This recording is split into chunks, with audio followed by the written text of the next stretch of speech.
Teddy Atlas, and we're just about ready for action. Texas. EA Sports presents 12 rounds of boxing. Knight's got a target on his opponent. From the moment he steps out of that locker room to every step he takes during this ring walk, you can see exactly what's in his scope.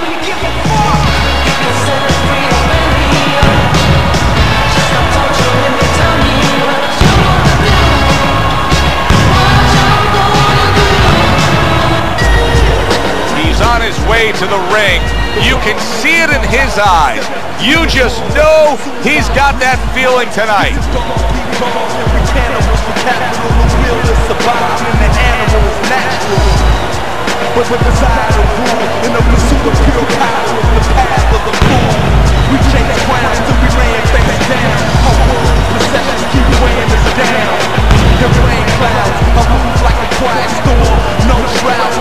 Introducing first, by way of Brooklyn, hands of stone, Knight.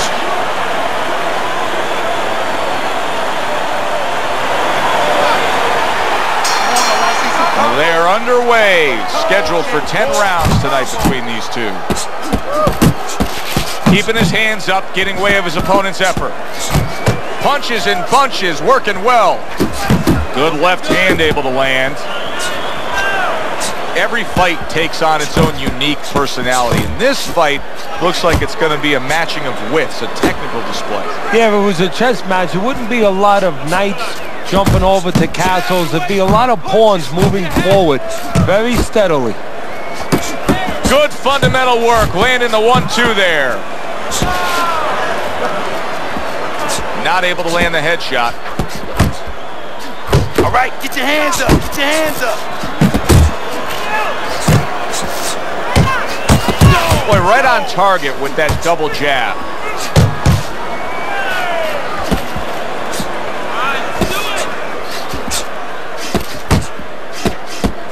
Halfway through this round. Knight's blocking ability is doing well for him there. He gets hit, but he gives it right back. Well placed jab straight. Knight's defense is now serving him well. Nice job blocking that punch.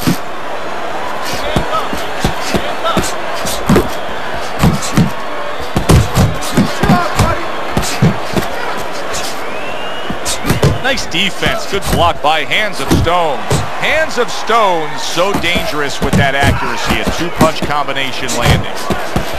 Just not there. Straight right hand off the mark.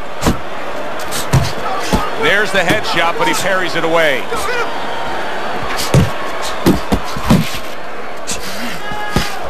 Final 10 seconds of round number 1. You see the accuracy now with that double jab up top. Coming to the end of this round. Joe and Teddy with you ringside. Teddy, a round like that where it's a lot of busy activity and both guys being busy. When you were a trainer, are those the kind of rounds that you prefer, or do you like the pace to be a little slower? Does it depend on each guy? No, if I have a fighter, I'd rather have a guy fighting a guy that you never see him. Leave me the heck alone.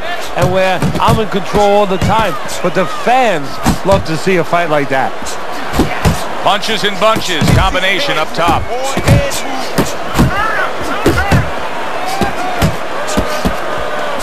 Digs in with a good solid uppercut after taking a shot.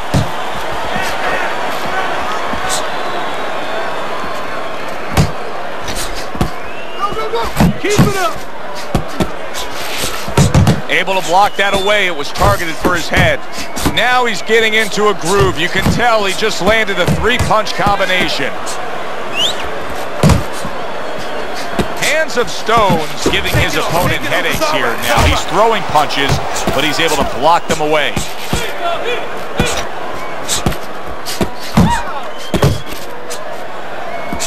Knight's showing that he's got some defense of his own. He got away from that punch. Knight's done a good job there, offensively scoring with that left hand. Nice work, great technique, the combo lands. Wow, Teddy, he's got some great hand speed there. That combination was an example of it. Yeah, it was. You know, not a lot of power, not a lot of pop with it, but boy, it catches your attention. And you know what? That kind of speed can intimidate a guy and keep his opponent maybe from moving his hands later on. Not getting it done with that straight right hand. And he's able to put his punches together. That's a nice-looking combo. Well, that's the benefit of 2 and 3 instead of 1.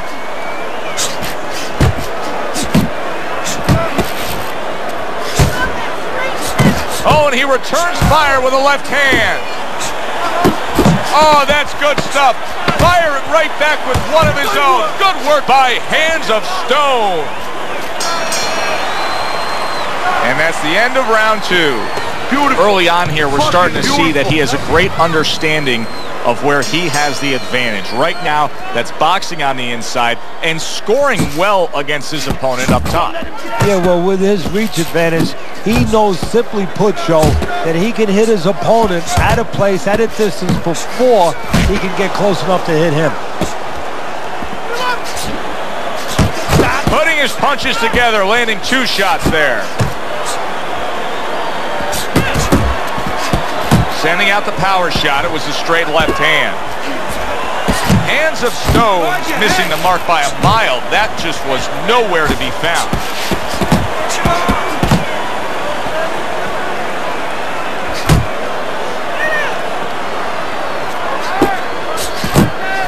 And he digs in with the jab, cutting down. Hands of Stone's clamped down by a left hand. And there's a clinch after clearly being damaged. And a clinch he needed like flowers need rain.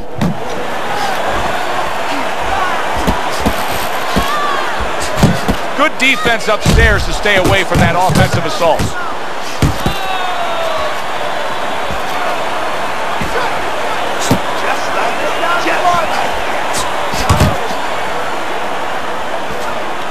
Do that again. That looked good. Do that one more time.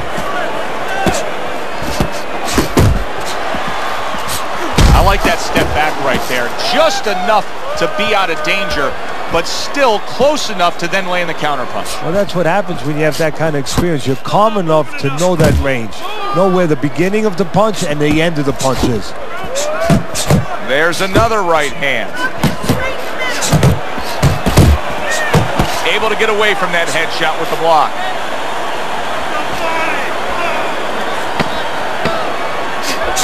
Once again, the target of a hook. And that's the end of round 3.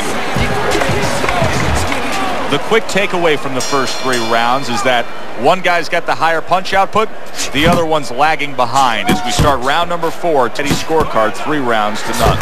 Yeah, the one guy with the high punch rate, the reason he's winning and the reason why he's effective is he's in the geography of the ring he needs to be, in tight.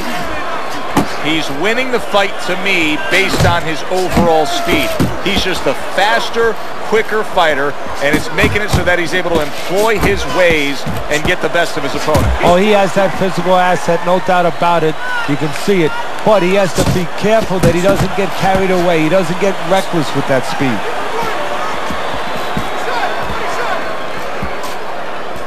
Oh, what an exchange! Oh, what a whip by Hands of Stone. Well-placed, well-timed combo up top. Wow! Unable to handle that combination. He is down on the canvas. 2, 3. Knight's corner needs to really get to their man after this round. They need to treat him after that knockdown.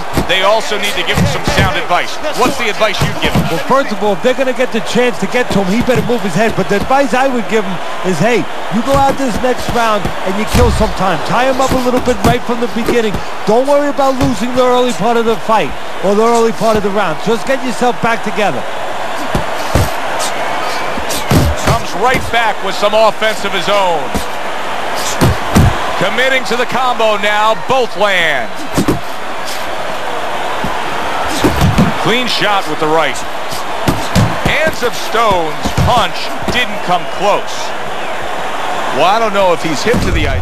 And just like that, things turn around. A back-and-forth round. Both men have been rocked. This is what boxing's about. What a big shot. Remember earlier, he was on the canvas. Now he's looking down on his opponent. And we thought it was a bad thing earlier for him. It turned out to be a bad thing for his opponent because he got careless here. And that's the end of round 4. Well, he's back in the corner, which is critical in terms of trying to stop the bleeding on that cut. But it's also critical because they need to put forth a new defensive game plan. Yeah, they have to make sure that they buy some time here and start moving their head, using their legs, tying up a little bit, doing anything to kill the clock and not get caught on that cut anymore. He just missed that shot up top. Good strong combo. And yet another big shot comes in. Oh, and he goes down again. The question is, can he rise up and continue on? 1, 2, 3, 4, come on, 5, get up to your feet. 6. Knight's gonna keep taking this test, rising up after being knocked down.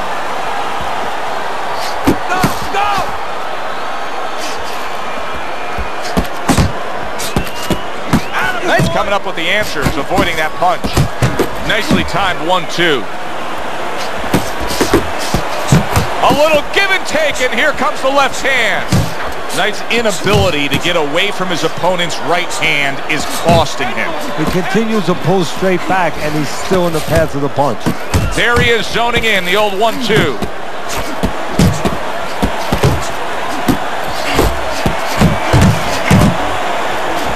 Knight's damaged by a right hand. Big shot there.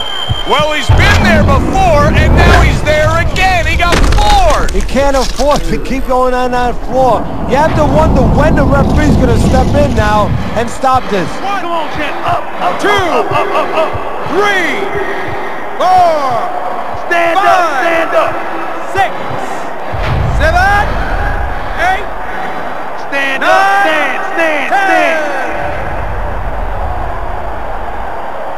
Focus. That's it. It's over.